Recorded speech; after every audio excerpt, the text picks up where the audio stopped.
the headlines for this hour on VTV News. Subcommittee's second meetings on 14th Party Congress personnel opens.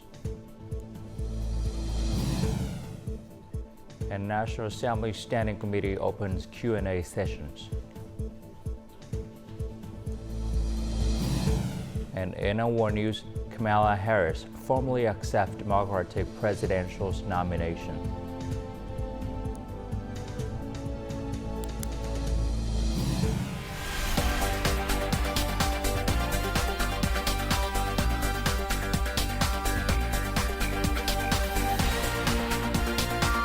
Broadcasting from Hanoi, the capital of Vietnam. VTV News starts right now. Hello, it's 8 a.m. local time in Hanoi. You're watching VTV News. The subcommittee in charge of the personnel work for the 14th National Party Congress has convened a second meeting in Hanoi on August 21st under the chair of General Secretary and State President To Lâm, head of the subcommittee. More in the following story. At the meeting, members of the subcommittee discussed a draft report on the review of the 13th Party Central Committee's personnel and orientations for the 14th Party Central Committee's personnel work.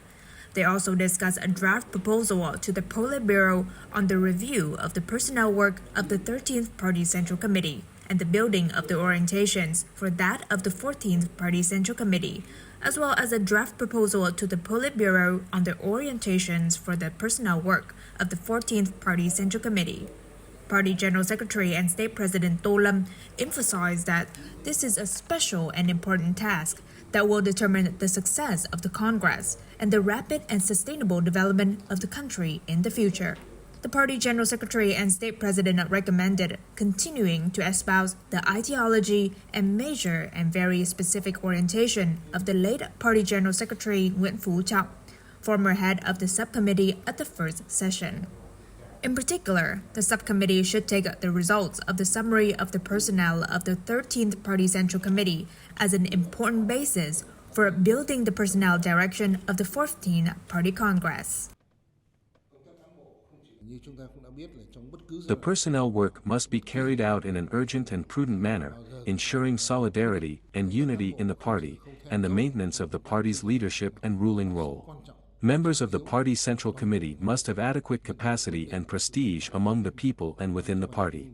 This is not simply the task of organizing a party congress, but a task of special strategic significance linked to the fate of the party, the survival of the regime, and the development of the country.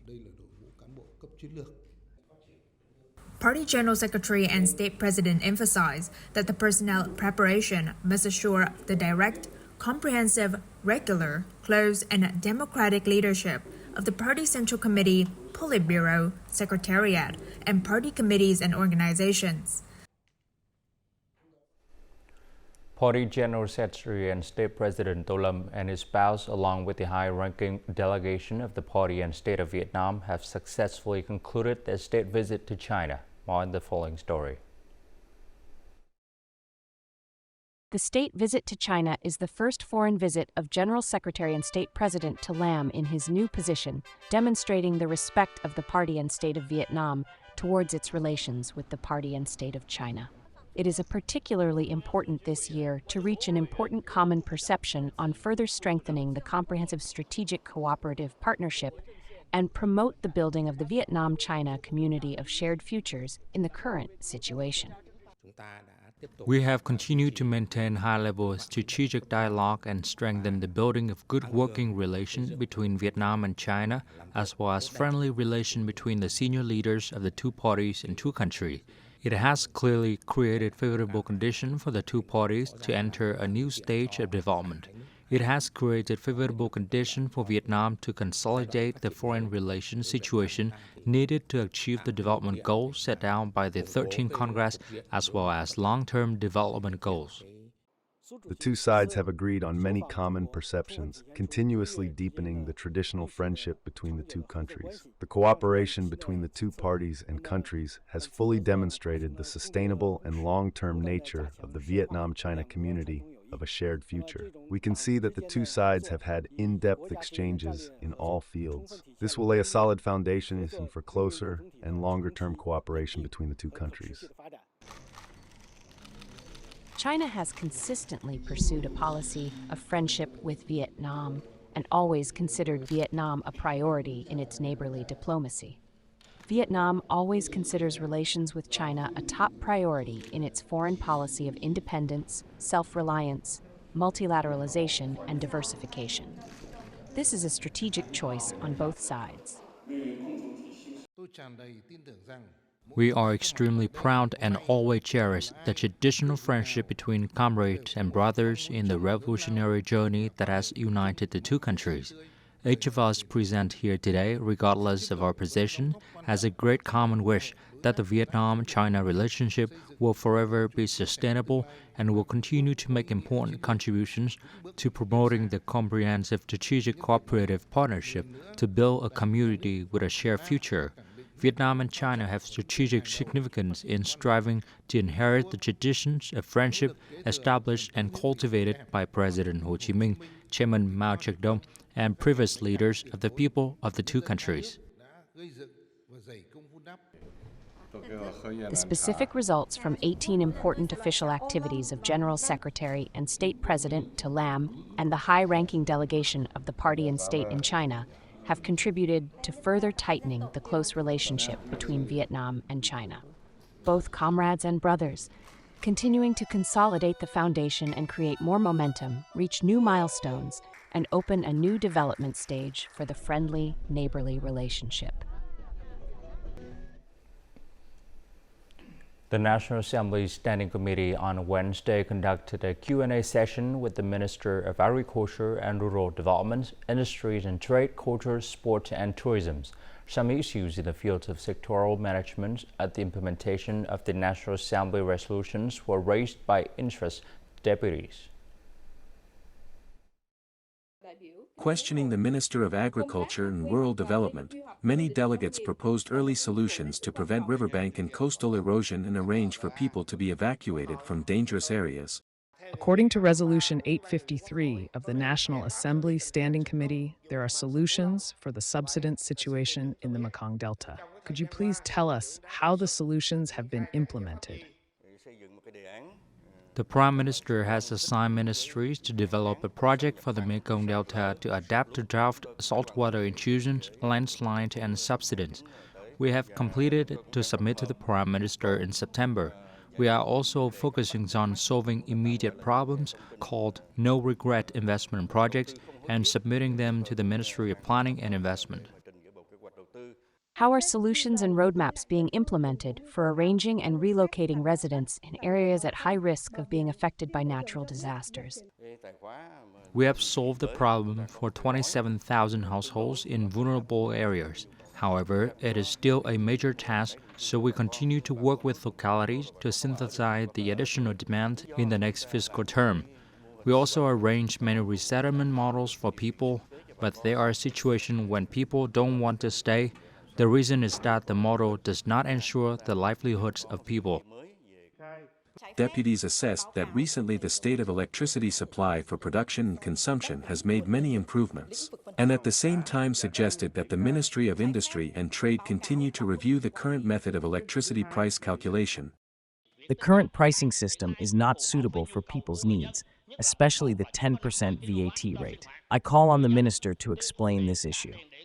Implementing the resolution of the National Assembly Standing Committee, the government has recently directed and the Ministry of Industry and Trade has chaired the amendment and supplementation of the decree. Accordingly, in the draft submitted to the government, the price is reduced from 6 levels to 5 levels, and the first level is increased from 0 to 50 kilowatt-hour to 0 to 100 kilowatt-hour. Thus, the proposal of the deputy has been accepted and has been submitted to the government as the deputy wished. Delegates also expressed their interest and questioned the minister about solutions to harmoniously combine tourism development and heritage conservation. Please tell us what specific policies and measures the government has in place to balance tourism development and cultural heritage conservation and ensuring sustainable tourism development. These two issues are related to each other in the tourism development strategies issued by the government as well as the cultural strategy. It is noted that tourism products must bear a strong cultural imprint. Therefore, we have been able to see recent statistics when international tourists come to Vietnam based on this cultural resource.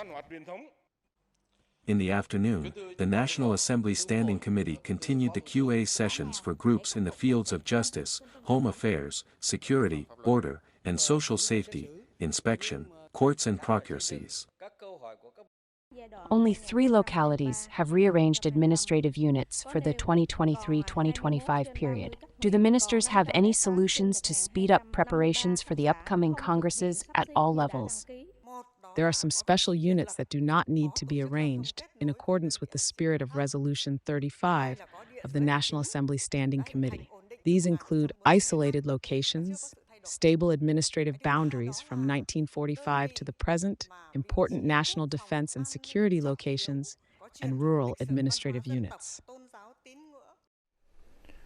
Politburo member and standing member of the Communist Party of Vietnam Central Committee Secretariat Luong Dinh received a delegation of the ruling People's Movement for the Liberation of Angola in Hanoi on August 21st.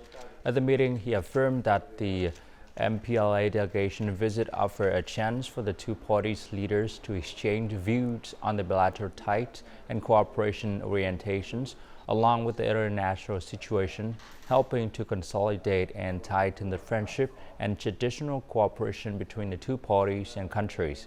Earlier that the same day, Secretary of the Communist Party of Vietnam Central Committee and Chairman of its Commission for External Relations, Lê Hoài Trung, held talks with the MPLA delegation, during which they agreed to tighten relations between the two parties, creating a firm political foundation for the multifaceted cooperations between Vietnam and Angola.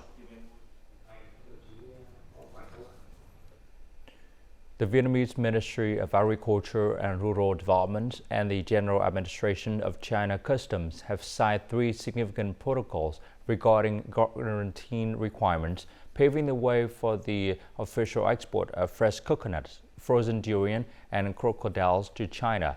This represents a major advancement in bilateral trade relations, particularly for Vietnam's agricultural sector. Concerns over plant quarantine regulations and limited storage times will be alleviated. Frozen durian is expected to rake in 400 to 500 million USD this year, bringing the total export value of durian to 3.5 billion USD, with 90% bound for China. Durian is now the highest value export among the 3 items covered by the new protocols. Thanks to advanced preservation and freezing technologies, frozen durian can maintain quality comparable to fresh fruit. This can also be a significant source of raw material for producing other durian-based products. The frozen durian industry in Dak Lak is anticipated to see substantial growth in the near future. In addition to durian, 2 other important protocols have been signed for the export of fresh coconuts and crocodiles. With a market of over 1.4 billion people, gaining official export status not only brings economic benefits, but also motivates sustainable development for Vietnamese agricultural products. The Ministry of Agriculture and Rural Development will continue to work with China's General Administration of Customs to facilitate Vietnamese exports to the Chinese market. This development is seen as a significant opportunity for the durian industry in particular. This is major news as the strengthened trade relations between the two countries has created new opportunities for agricultural exchanges. In the first 7 months of 2024, Vietnam's fruit and vegetable exports to China reached 2.5 billion USD, up 25% over the same period last year. This demonstrates that with proper preparation and official export status, Vietnamese agricultural products can establish a strong presence in the Chinese market. Coming up next on VTV News, $17 million allocated for expanded humanization program. And rescue center provides safe haven for endangered turtles.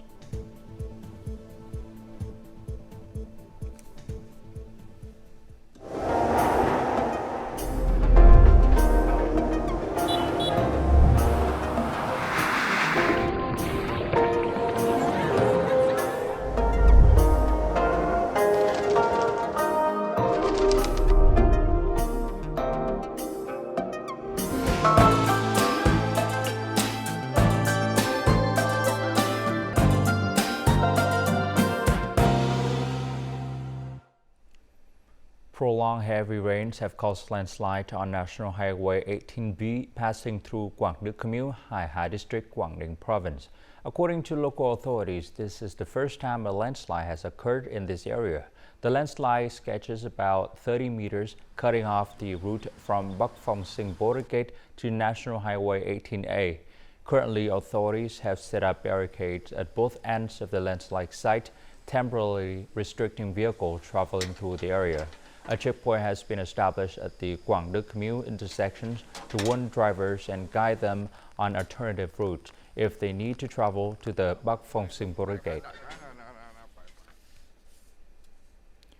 Even during natural disaster, a heartwarming story emerged. In the flood-hit area of Sunan nearly a month ago, thousands of households suffer heavy losses due to floods and landslide. To this day, some families still haven't been able to return home. However, they are receiving support from the community to overcome these difficulties. Hua's family is now focusing on caring for the livestock that survived the flood, striving to stabilize their lives after the disaster. After the terrible flood at the end of July, they lost their home and all their fields. Despite this, the family was fortunate to receive timely support to relocate their house and safeguard their property, livestock and poultry. Thanks to my relatives, aunts, uncles and local authorities for helping me. I am now stable and feel better. In Bản Lâm commune, 23 other households also received similar support from their relatives in the village. Not only did they help each other relocate their houses and property during the natural disaster, but their new safe residential areas were also given to them by their relatives. It used to be my brother's place. It's the pity, but I don't have a place to stay and don't know what to do. Phie village in Chiang Đen commune, Sơn La City. Despite a month passing since the flood, 39 houses here remain deeply submerged in water. Locals still have to stay with others. In simple, narrow steel houses, residents extend helping hands to those in need, aiding each other through this difficult time. For my current living situation, I have to stay at my uncle's house, and with relatives around here, it's so difficult. My brother's house was flooded, so he can't stay there anymore. My house here is not flooded, so he can stay here. It's not a problem. We can help each other overcome this difficulty.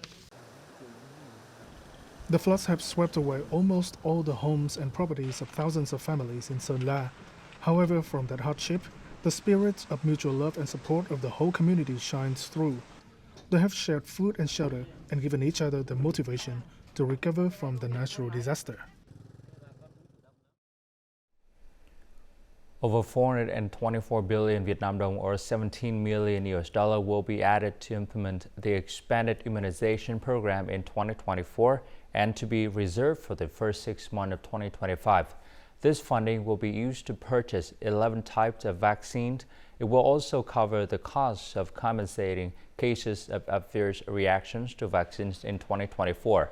The Standing Committee of the National Assembly required the government to take responsibility for the contents of the proposal, ensure compliance with legal regulations and accuracies of the information and reported figures. The government is also required to report to the National Assembly on this budget supplement at the 8th session of the 15th National Assembly, which is expected to take place in October.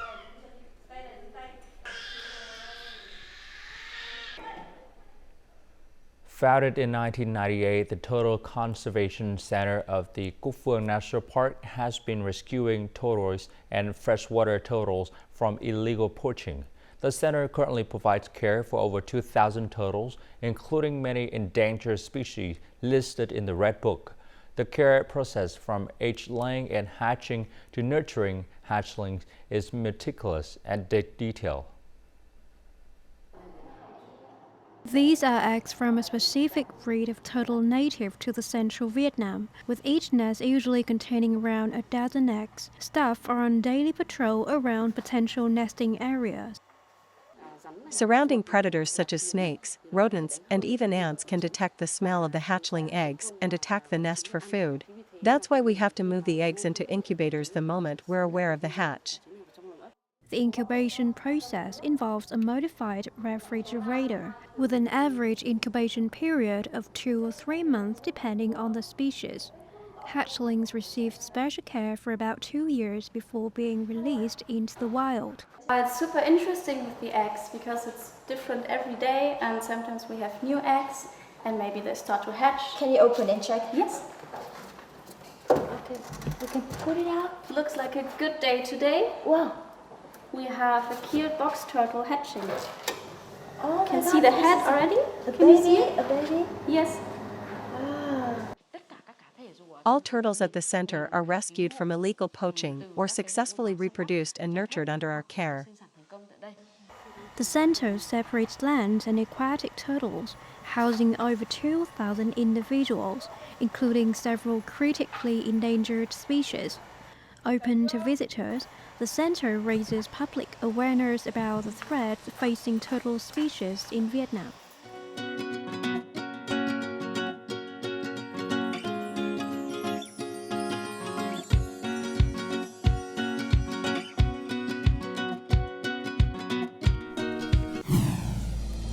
Coming up next in our War News, Kamala Harris formally accepts Democratic presidential nomination.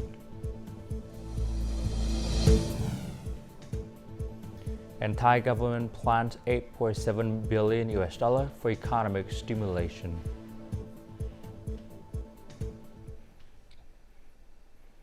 U.S. Vice President and 2024 Democratic presidential candidate Kamala Harris formally accepted her party's nomination for the November presidential election. Speaking from a campaign rally in Wisconsin, U.S. Vice President Kamala Harris promised a forward-looking roadmap. In early August, she won enough votes from Democratic delegates to win the party's nomination for president. The U.S. Vice President is scheduled to address the Democratic National Convention on its final day. 59 years old, Kamala Harris is America's first Black and South Asian female presidential nominee.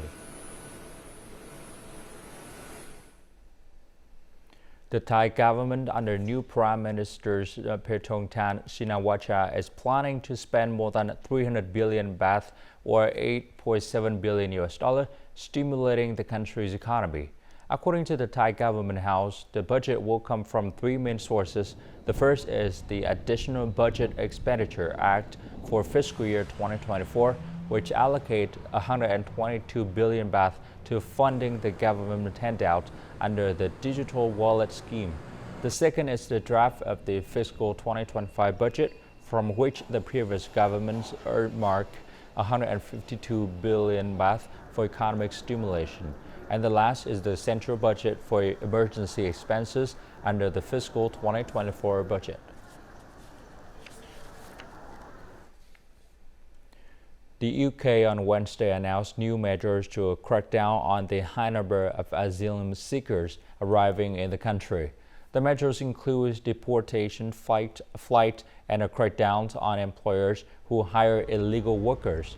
The national crime agencies will recruit 100 new investigation officers to help dismantle smuggling gangs that run the illegal crossings. Employers who hire illegal workers may face sanctions, forced business shutdowns, or criminal prosecutions. Failed asylum seekers may be detained prior to deportation. The UK Home Office added that the government aims over the next 6 months to achieve the highest rate of deportations of failed asylum seekers in 5 years.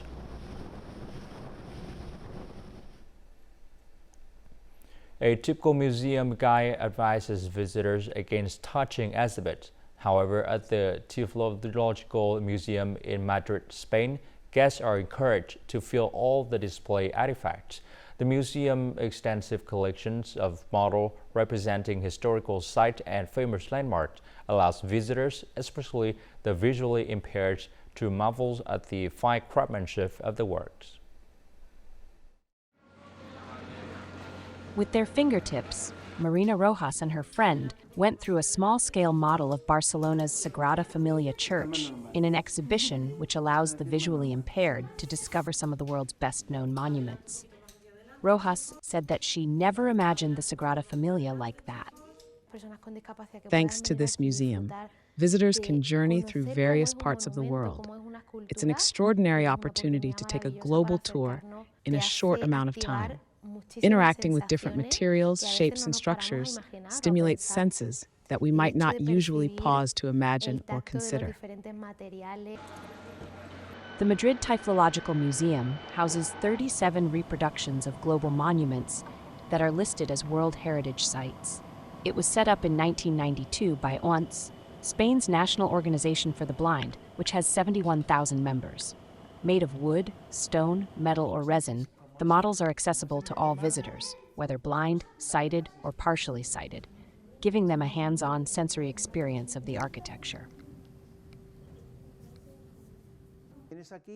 I knew the Taj Mahal was made of marble, but the first thing that surprised me was touching it and how cold it felt, that the model itself was also made of marble.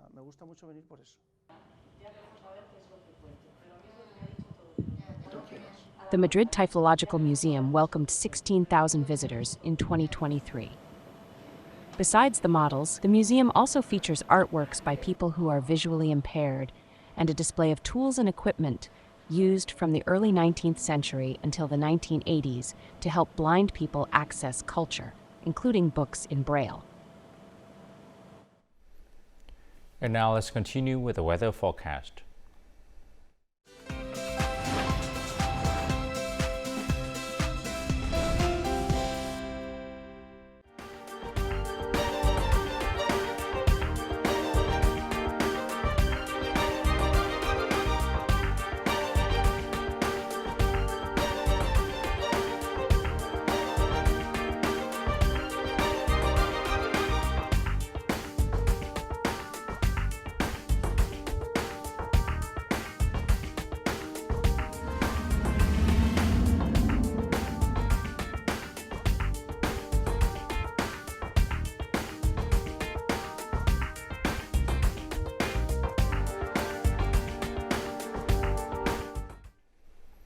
And that's it for this hour on VTV News. To rewatch our program, you can log on to vtvgo.vn or download a mobile application VTVgo. Thanks for watching and goodbye for now.